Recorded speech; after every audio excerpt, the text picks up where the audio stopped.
qui sont bien sûr, ou bien qui relèvent un petit peu de tout ce qui est actuel. Et ce thème un petit peu, ou bien ce sujet que j'ai choisi aujourd'hui, il va rassembler un petit peu l'ensemble de ces notions et on va essayer d'analyser un petit peu l'éducation à travers la formation à distance et la formation présentielle. Dans le cadre d'une approche comparative, on va essayer de comparer entre les deux. On va essayer de voir un petit peu les avantages, les limites de chacune, bien sûr, de ces types de formations. Et on va essayer d'échanger un petit peu les avis par rapport à ces deux modes, bien sûr, d'apprentissage. Bien sûr, on va aussi inclure tout ce qui est innovation technologique, tout ce qui est intelligence artificielle et tout ce qui est développement au sein, bien sûr, de ce thème d'aujourd'hui. Donc, on va commencer. Donc, bien sûr, je vais demander à Monsieur Mustapha de commencer la lecture, s'il vous plaît, si c'est possible. Oui, Madame Mustapha, elle va pour la prière. Ah, d'accord. Oui. D'accord, c'est bon. D'accord. Éducation et monde professionnel. C'est notre cas, comme vous avez dit, Madame. Alors, les formations à distance. L'évolution rapide des technologies numériques a profondément transformé le monde de l'éducation. Grâce grâce à Internet, aux plateformes d'apprentissage et outils de communication en ligne, il est aujourd'hui possible d'étudier depuis n'importe quel endroit du monde. Cette transformation s'est particulièrement accélérée au cours des dernières années, poussant de nombreux établissements à intégrer les cours en ligne dans leurs programmes. Face à cette évolution, une question se pose. Les formations à distance peuvent-elles un jour remplacer totalement les cours en présentiel?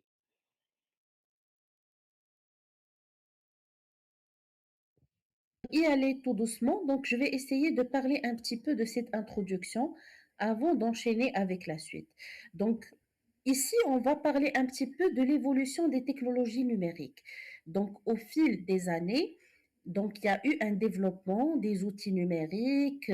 Donc, on commence à apprendre à travers le PC, par la suite l'intégration et la généralisation de l'utilisation de l'Internet. On a par la suite les smartphones, les tablettes. Donc, on est passé bien sûr de plusieurs phases et on a vu que vraiment le numérique, il a submergé notre vie. Donc, il a vraiment changé la manière dont les personnes apprennent et étudient. Parfois, on trouve actuellement même des personnes qui suivent des cours sur YouTube, sur des plateformes numériques. Il y en a ceux qui étudient à distance, bien sûr, comme vous par exemple. Donc, il y a beaucoup de changements qui se sont, bien sûr, installés et qui se sont imposés, à vrai dire, ces dernières années. Donc, grâce à Internet, aux plateformes d'apprentissage et aux outils de communication. Donc, voilà. Donc, c'est l'Internet, les plateformes et les outils de communication en ligne.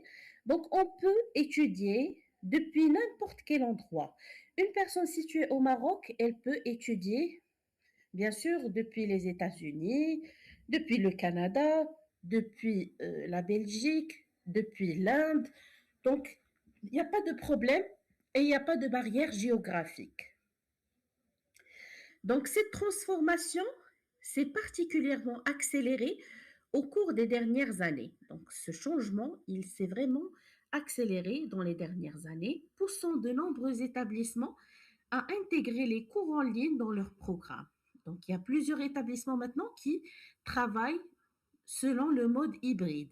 Ça veut dire des cours en présentiel et des cours en ligne. Face à cette évolution, une question se pose. Les formations à distance peuvent-elles un jour remplacer totalement les cours en présentiel? Donc, est-ce qu'il y aura un jour où vraiment la formation à distance ou bien les cours en ligne vont remplacer totalement les cours en présentiel? Donc, allez-y, monsieur Hakim. D'accord. Les partisans de l'enseignement à distance mettent en avant de nombreux avantages. Tout d'abord, cette forme d'apprentissage offre une grande flexibilité. Les étudiants peuvent organiser leur temps de travail en fonction de leurs contraintes personnelles ou professionnelles. Ils ont également la possibilité de revoir les cours autant de fois que nécessaire, ce qui favorise une meilleure compréhension des notions étudiées. De plus, les formations en ligne permettent d'accéder à des établissements, des experts et des ressources pédagogiques situés dans d'autres régions ou pays, sans avoir à supporter les coûts liés au déplacement ou au logement. Donc, pour les partisans, ça veut dire les personnes qui défendent l'enseignement à distance. Qu'est-ce qu'ils disent? Ils disent qu'il y a des avantages comme la flexibilité, donc c'est flexible d'étudier en ligne de n'importe où. Bien sûr, il faut juste avoir un PC et une connexion, ou bien un smartphone et une connexion. On peut étudier sans problème. Donc, les étudiants, ils peuvent organiser leur temps de travail en fonction de leurs contraintes personnelles ou professionnelles. Ça veut dire que malgré que vous ayez des contraintes personnelles, il n'y a pas de problème. Et on a déjà vu cela au niveau du télétravail. Par exemple, les femmes, ils ont trouvé, bien sûr, beaucoup plus d'avantages dans le télétravail que dans le déplacement au niveau des locaux de l'entreprise, par exemple. Donc, il y a une certaine facilité dans l'utilisation et dans l'enseignement à distance. Ils ont également la possibilité de revoir les cours. Ça veut dire les cours, ils sont enregistrés, disponibles. Vous pouvez le revoir autant de fois que nécessaire, ce qui favorise une meilleure compréhension des notions étudiées. Ça veut dire on va comprendre mieux et plus facilement. De plus, les formations en ligne permettent d'accéder à des établissements et des experts et des ressources pédagogiques situés dans d'autres régions ou pays sans avoir à supporter les coûts liés au déplacement ou au logement. Ça veut dire qu'on est, par exemple, un étudiant au Maroc, il peut étudier aux États-Unis sans se déplacer, sans s'installer là-bas, sans payer le déplacement, le logement, etc. Ça veut dire une meilleure accessibilité à l'enseignement. Rendre l'apprentissage à distance de plus en plus interactif. Les plateformes éducatives proposent désormais des classes virtuelles, des exercices interactifs, des forums de discussion, des simulations et même des outils basés sur l'intelligence artificielle, capables d'accompagner les apprenants de manière personnalisée. Dans un, dans un contexte où les compétences numériques sont devenues essentielles dans le monde professionnel, l'enseignement à distance contribue également à familiariser les étudiants avec les outils technologiques qu'ils utiliseront dans leur future carrière. Cependant, malgré ces avantages, de nombreuses voix s'élèvent pour rappeler les limites de l'enseignement à distance. En effet, l'école ou l'université ne se limitent pas à la transmission des connaissances, elles constituent également un lieu de scolarisation, de socialisation où les étudiants apprennent à communiquer, à travailler en équipe, à résoudre des conflits et à développer leur esprit critique. Ces compétences relationnelles, souvent appelées soft skills, sont particulièrement recherchées par les employeurs et se développent plus facilement grâce aux interactions directes entre enseignants et étudiants. Très bien, Monsieur Mustapha. Donc ici, en parlant des nouvelles technologies, donc les nouvelles technologies, ça facilite l'apprentissage à distance et ça le rend plus interactif. Ça veut dire que c'est facile d'interagir, de parler. Donc, il n'y a pas ce problème de timidité, ces blocages que l'on peut trouver parfois, bien sûr, au niveau de la communication directe. Donc, les plateformes éducatives proposent désormais des classes virtuelles. Des classes virtuelles, comme on fait, bien sûr, on a ici au niveau de la plateforme, vous accédez bien sûr à la séance, bien sûr à la classe, ou bien à la conférence. Donc, vous avez une salle spécifique où il y a bien sûr votre cours. Des exercices interactifs. Donc, vous pouvez avoir des activités sur la plateforme où vous pouvez répondre à des questions, comme bien sûr le test qu'on a fait dernièrement. Bien sûr, vous pouvez faire des quiz en ligne, des exercices en ligne. On a peut-être aussi l'accessibilité à des forums de discussion. On peut discuter, vous pouvez envoyer des messages, je peux les recevoir. Vous pouvez communiquer avec entre vous sur la plateforme. Vous pouvez communiquer avec la direction aussi. Donc, il y a des forums de discussion. Et on a également des simulations. Les simulations, ça veut dire on peut faire des situations réelles basées sur l'intelligence artificielle capable d'accompagner les apprenants de manière personnalisée. Ça, c'est surtout au niveau des matières où il y a bien sûr des approches qui sont pratiques. Donc, où il y a de la pratique, on peut faire des simulations basées sur l'intelligence artificielle qui vont transmettre ce qui se passe en réalité pour faciliter l'apprentissage aux étudiants. Dans un contexte où les compétences numériques sont devenues essentielles dans le monde professionnel, l'enseignement à distance contribue également à familiariser les étudiants avec les outils technologiques qu'ils utiliseront dans leur future carrière. Donc, ici, les compétences numériques actuellement sont devenues indispensables dans le monde professionnel. L'enseignement à distance, il donne un petit coup de pouce et il aide bien sûr à familiariser, ça veut dire à faciliter l'utilisation et l'adaptation avec les outils technologiques que les étudiants, bien sûr, ou bien dont les étudiants auront besoin, bien sûr, dans leur carrière professionnelle. Cependant, malgré ces avantages, de nombreuses voix s'élèvent pour rappeler les limites de l'enseignement à distance. On a beaucoup de limites de l'enseignement à distance. Par exemple, à l'école ou à l'université, il n'y a pas seulement la transmission de connaissances, il y a de la socialisation. Ça veut dire on établit des relations avec les personnes, on communique, on apprend à communiquer avec les autres, à faire des présentations devant des personnes, devant un groupe, devant une classe.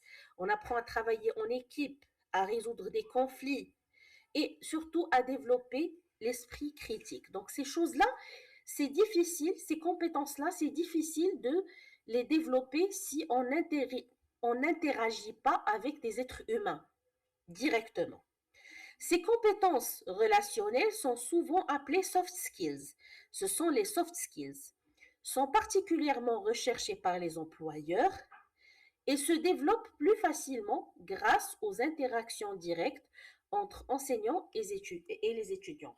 Bien sûr, ici, ces soft skills, on les développe. Il y en a bien sûr qui sont en partie innés et il y en a ceux qui sont acquis, qui se développent avec les échanges sociaux. Ça veut dire communiquer avec les autres, partager avec les autres, présenter devant les personnes, interagir avec les professeurs, les autres étudiants, etc. Donc, on va continuer.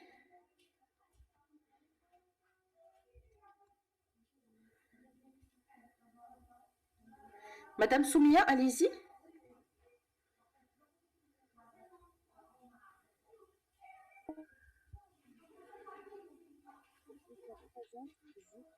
Un peu plus fort, s'il vous plaît. De plus, la présence physique de l'enseignant permet un accompagnement plus immédiat et plus personnalisé.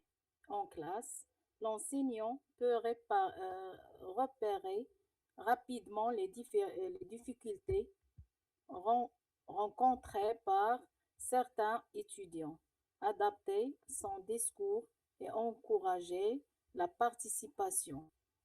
Cette proximité favorise souvent la motivation et limite les risques de de, de décrochage scolaire qui peuvent être plus élevés dans les formations entièrement à distance. Certaines disciplines présentent également des contraintes spécifiques. Les formations médicales, scientifiques, techniques ou artistiques nécessitent souvent les travaux pratiques, des manipulations, des expérimentations ou des mises en situation réelles difficilement reproducibles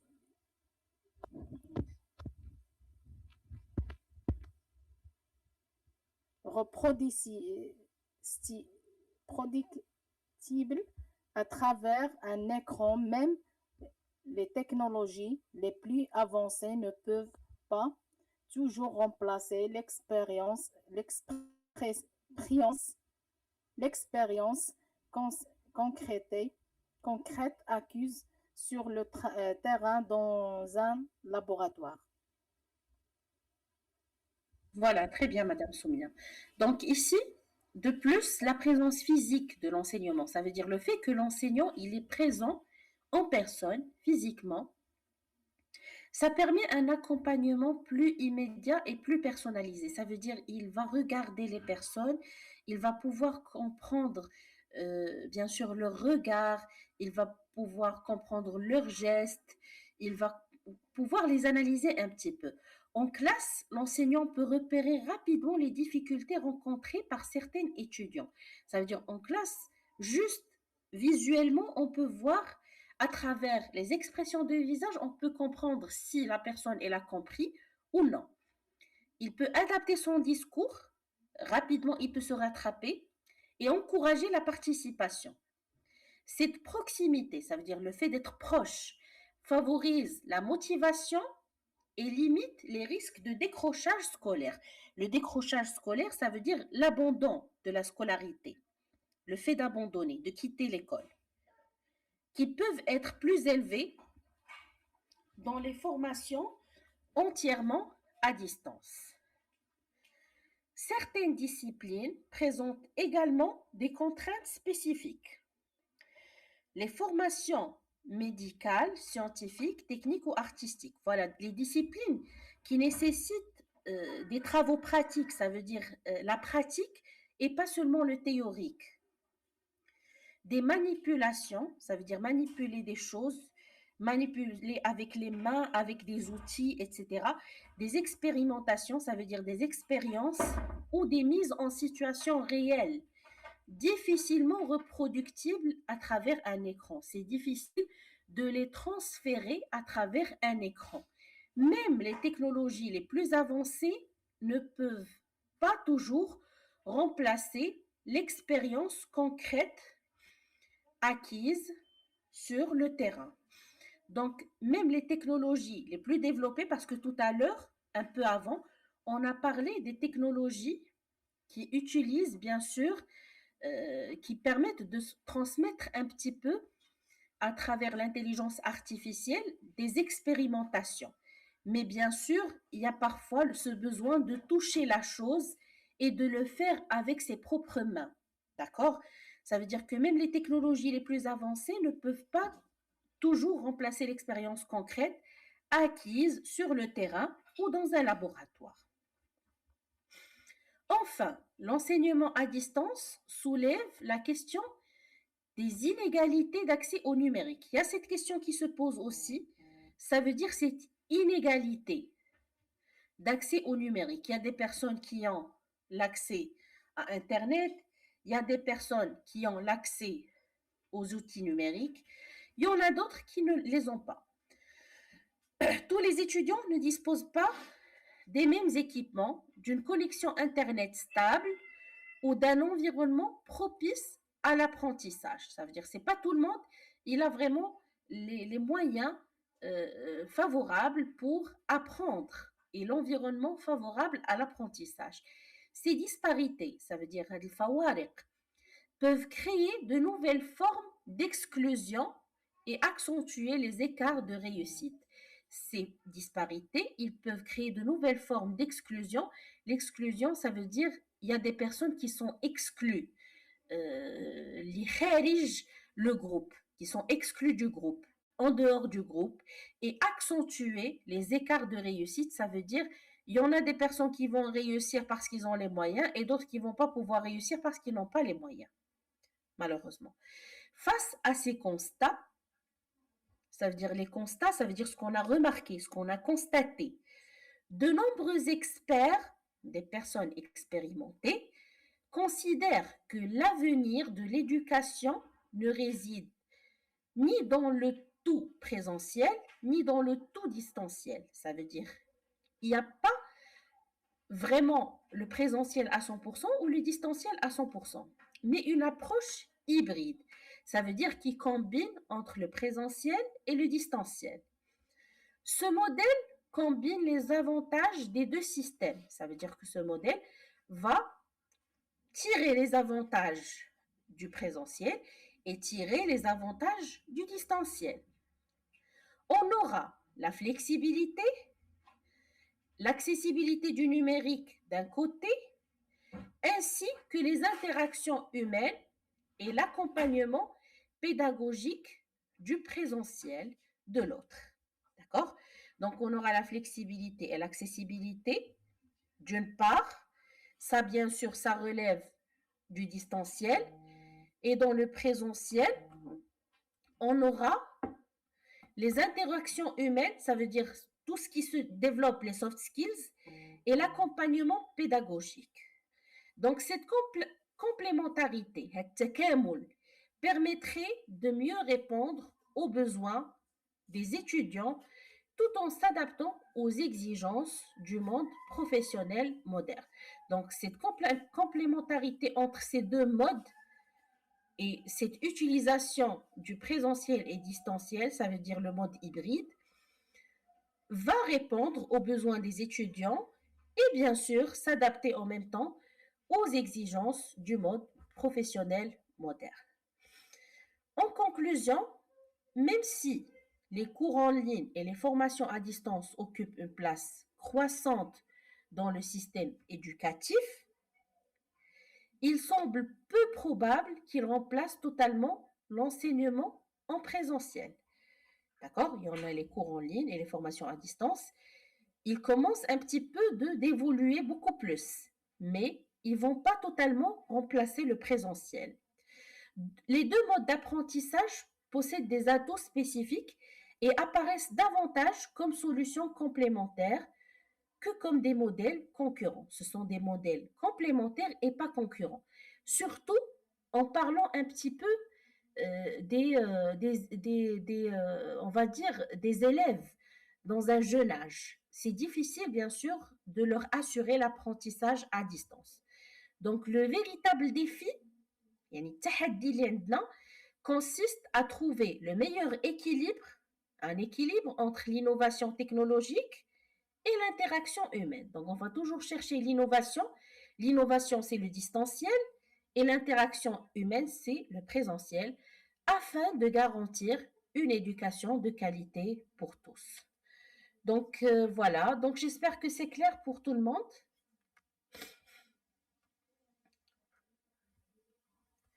Est-ce que c'est clair pour tout le monde? C'est clair, madame. Très bien, oui. Oui, c'est clair, madame. Très bien. Madame Soumia, c'est bon?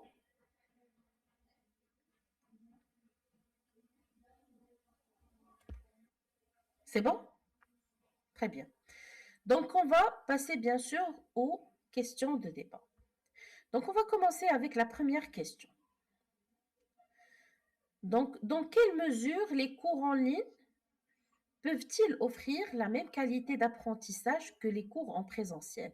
Donc, ici, on va essayer de parler un petit peu des cours en ligne, jusqu'à quel point ils peuvent assurer la même qualité d'apprentissage que les cours en présentiel. Allez-y.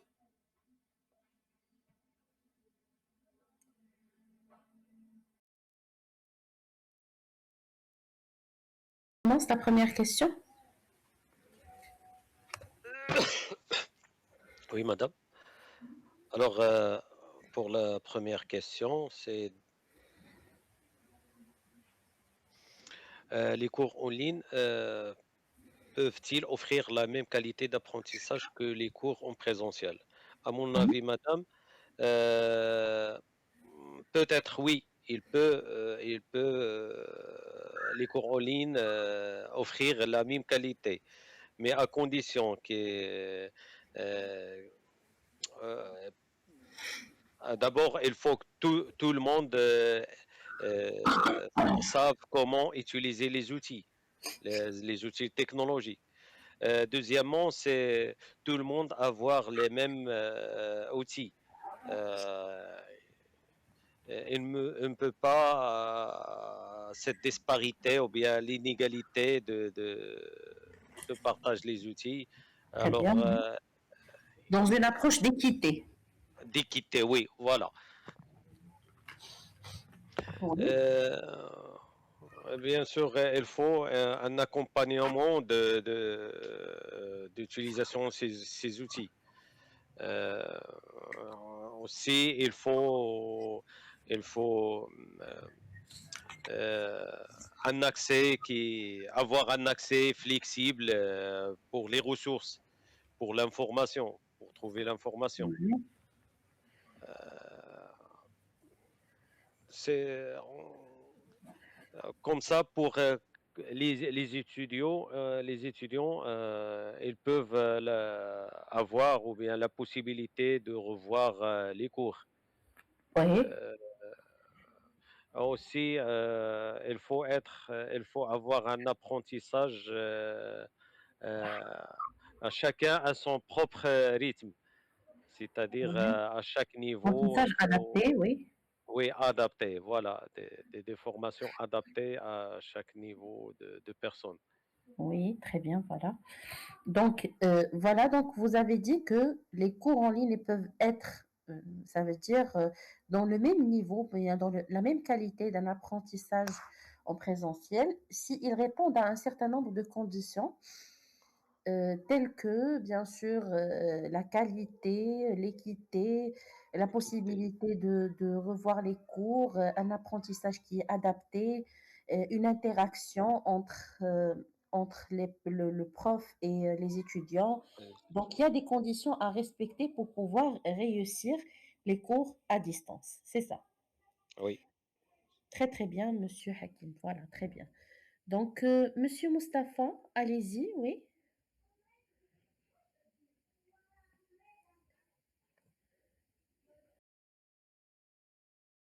Cours en ligne peuvent offrir une qualité d'apprentissage similaire à celle des cours en présentiel, mais ils ne remplacent pas totalement tous les avantages de l'enseignement présentiel.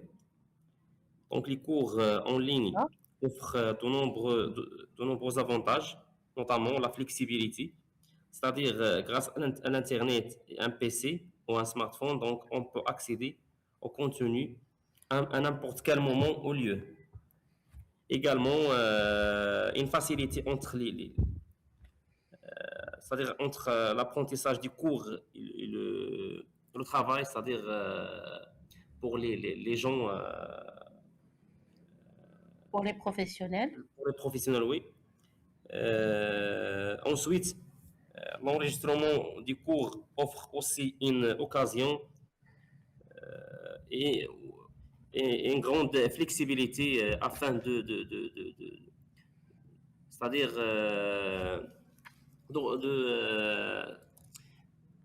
on dit de reproduire ou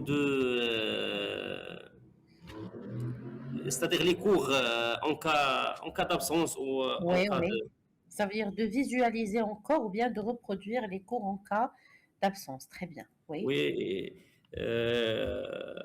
aussi la possibilité d'accéder à l'enseignement à distance, c'est-à-dire on peut suivre des cours euh,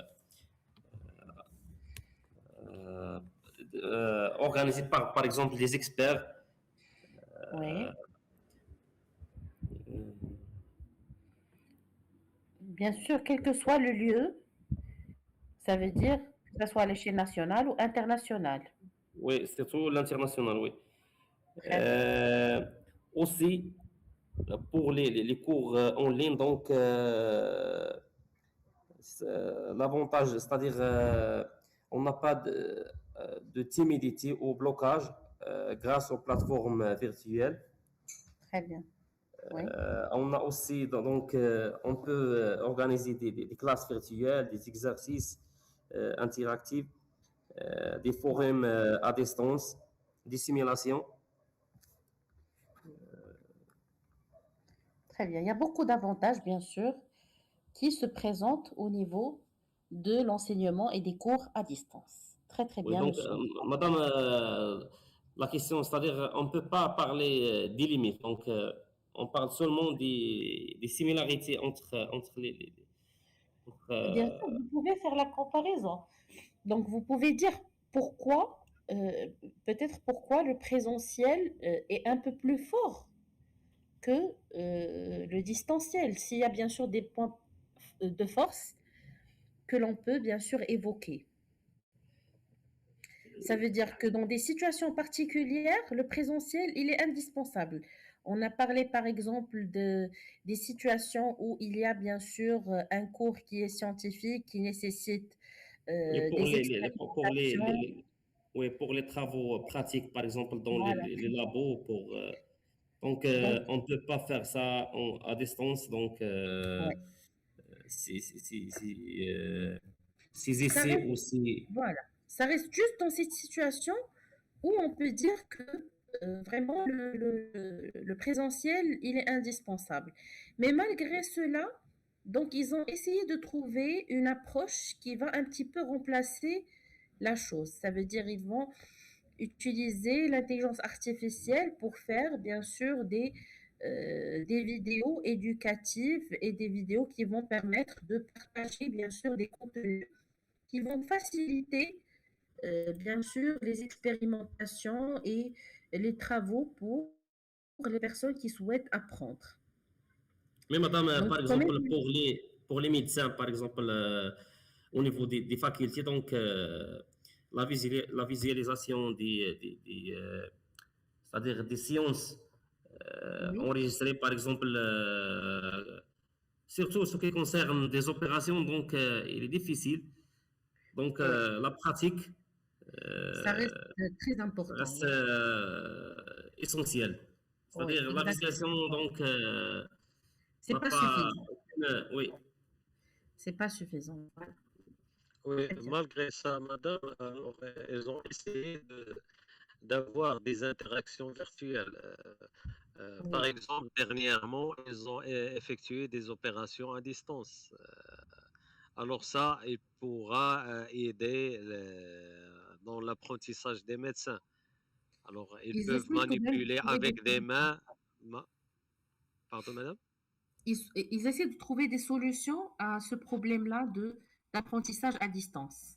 Oui, puisqu'ils sont capables de faire des opérations à distance, alors ils peuvent avoir des solutions pour oui, d'apprentissage à distance. Euh, C'est-à-dire, Ouais, oui, exactement. ils peuvent manipuler avec les mains, ils peuvent faire des opérations, des simulations comme ça, comme ils ont fait des opérations réelles. C'est pour les médecins, par exemple, Exactement, oui. Oui, monsieur Hakim, surtout avec l'intelligence artificielle, donc peut-être on peut faire des opérations avec des robots, donc ouais. c'est-à-dire c'est-à-dire la manipulation des robots, donc on peut faire ça, donc on peut manipuler à distance, peut-être. À Et travers la ça, donc, robotique, c'est ce qu'on offre, appelle actuellement la téléchirurgie. C'est ce oui, qu'on appelle la téléchirurgie. oui, Ça veut dire la chirurgie qui s'effectue à travers des robots et à distance. oui. Parce que À la travers, manipulation des robots, donc on peut les manipuler à distance. C'est oui, facilement. exactement. Oui, très bien, voilà. Donc c'est très bien. Donc, Et Ce qui favorise, bien sûr, l'apprentissage à distance. À distance, oui. Ça veut dire on va retrouver quelques solutions pour, bien sûr, les travaux pratiques et pour tout ce qui est manuel. Très bien. Donc, on va passer maintenant à la deuxième question. Donc, les interactions virtuelles peuvent-elles remplacer efficacement les échanges humains entre enseignants et étudiants? Donc, est-ce que vous pensez que ces interactions que l'on effectue au niveau des cours à distance, est-ce que ça peut remplacer de manière efficace et efficiente les échanges et les interactions humaines? Allez-y. Notamment en ce qui concerne la communication, le travail en équipe, parce Oui, que les interactions virtuelles n'offrent pas, c'est-à-dire cet avantage. Également la gestion de conflits, le développement d'esprit critique. Donc, ce sont les, c'est-à-dire les des avantages qualités que qui l'on peut sont trouver. acquises dans Oui. l'interaction sociale, oui. Très bien, oui. Très bien, oui. Voilà. Oui, allez-y.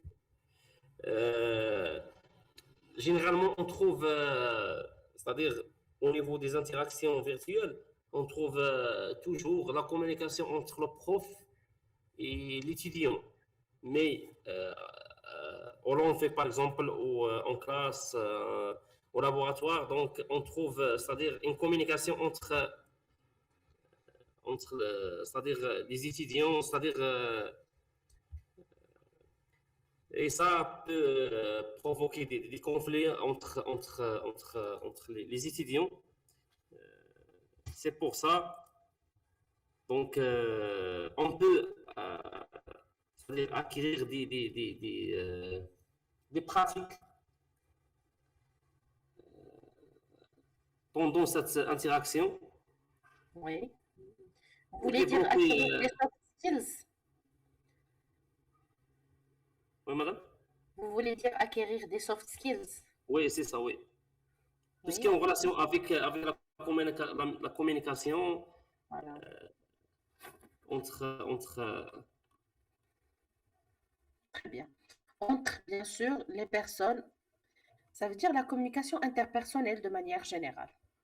oui. Voilà, très bien.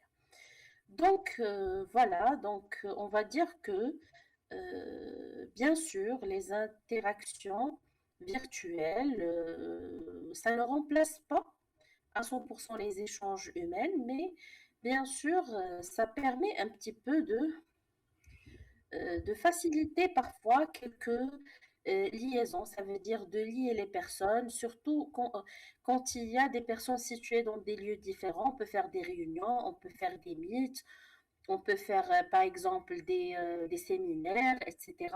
Donc ça a des avantages malgré tout cela, mais bien sûr, ça ne couvre pas à 100% tout ce qui est bien sûr interaction humaine entre enseignants et étudiants.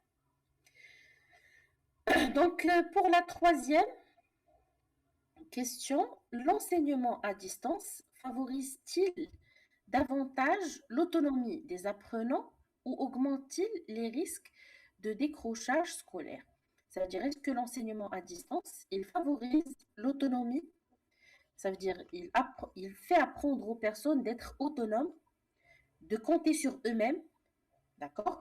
Ou bien, il augmente les risques de quitter l'école, d'abandonner l'école.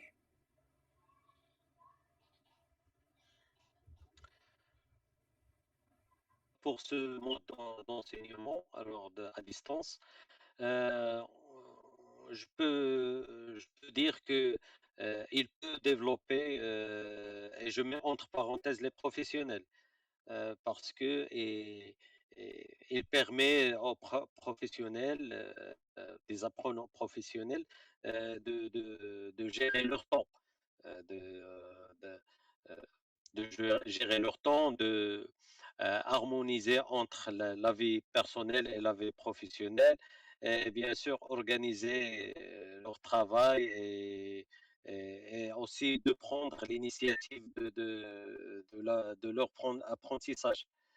Euh, mais pour dès les jeunes ou bien dès le jeune âge, alors ce mode d'enseignement, elle peut augmenter les risques de décrochage parce que on peut pas garder la motivation des jeunes, bien sûr, bien évidemment la discipline des jeunes pour avoir les cours à distance. Très bien. Alors, Voilà. ça peut augmenter les risques de décrochage scolaire. Oui, d'accord. Ça veut dire que pour les personnes âgées, pour les grands, pour les professionnels, par exemple, pour des personnes qui savent très bien ce qu'ils font, ce qu'ils veulent, Oui, peut-être ça peut être une certaine autonomie, c'est un avantage. Mais pour, bien sûr, des élèves, on va dire, de jeune âge, ça peut être un risque de décrochage scolaire. Très bien.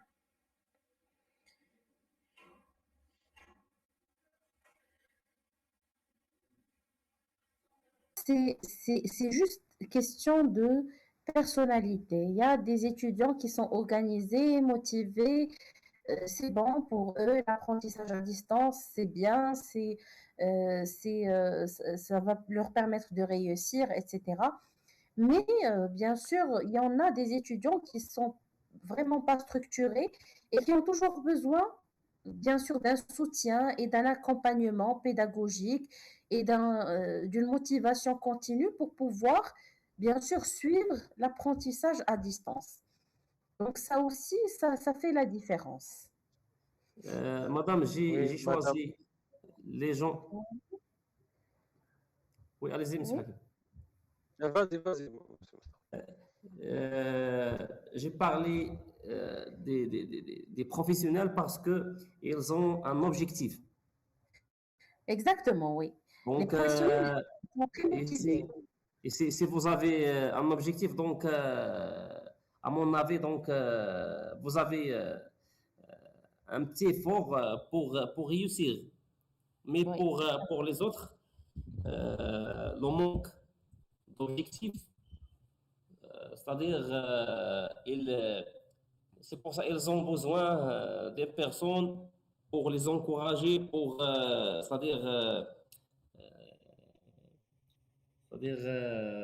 tracer le trajet. Pour les petits, donc, ils ont besoin d'une personne pour garder, afin de rester attentif et concentré durant la séance. oui, Surtout, j'ai choisi les enfants parce que les cours à distance, donc parfois, c'est-à-dire ils peuvent jouer sur le PC ou le smartphone ou faire d'autres choses, c'est-à-dire simultanément avec l'apprentissage. oui, exactement, voilà.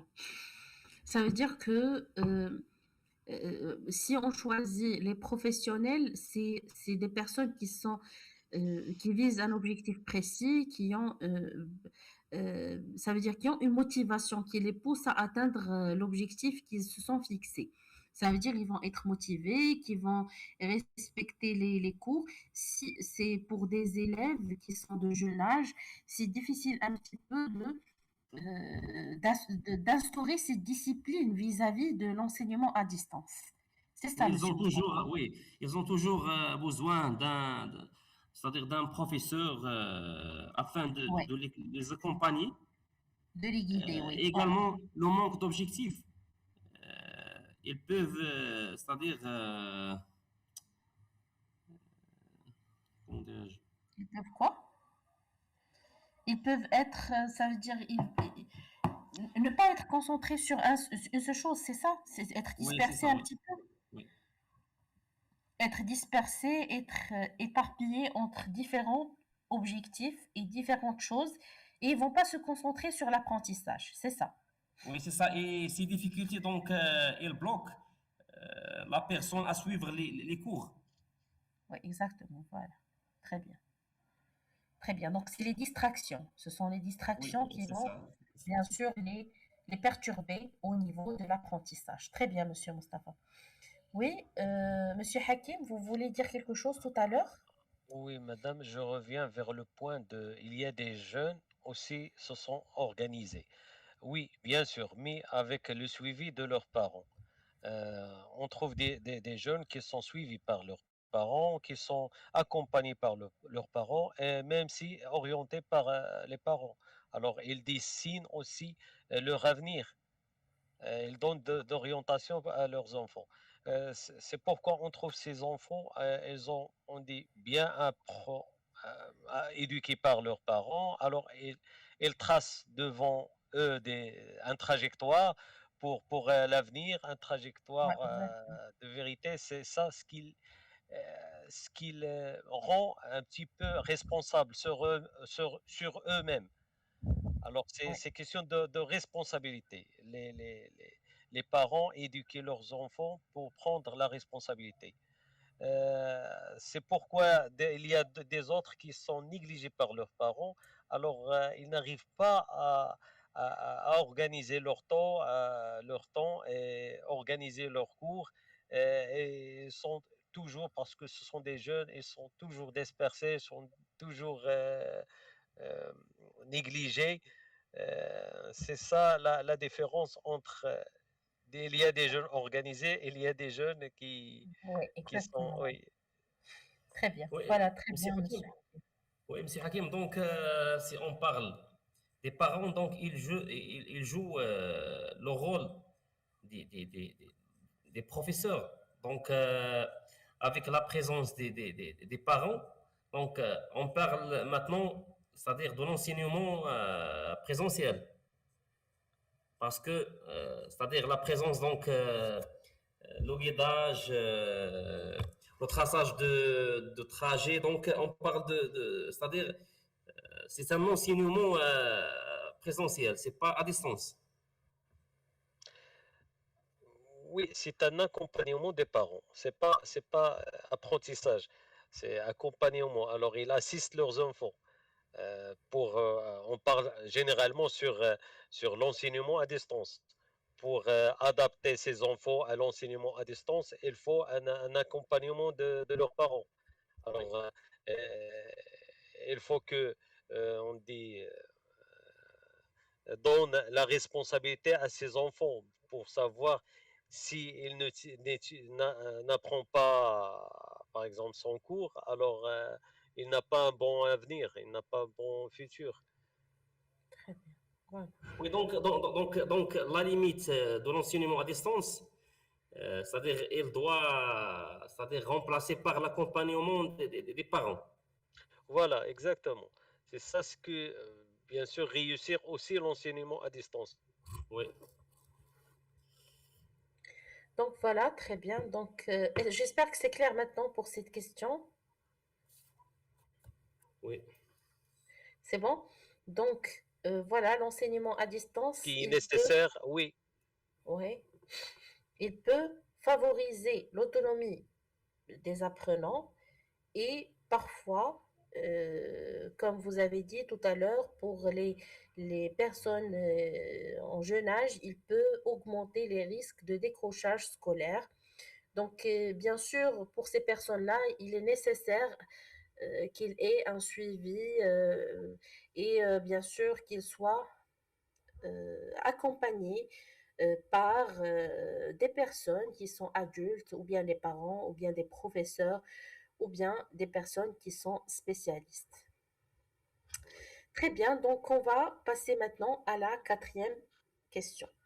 Les compétences sociales et relationnelles peuvent-elles être développées aussi efficacement en ligne qu'en présentiel?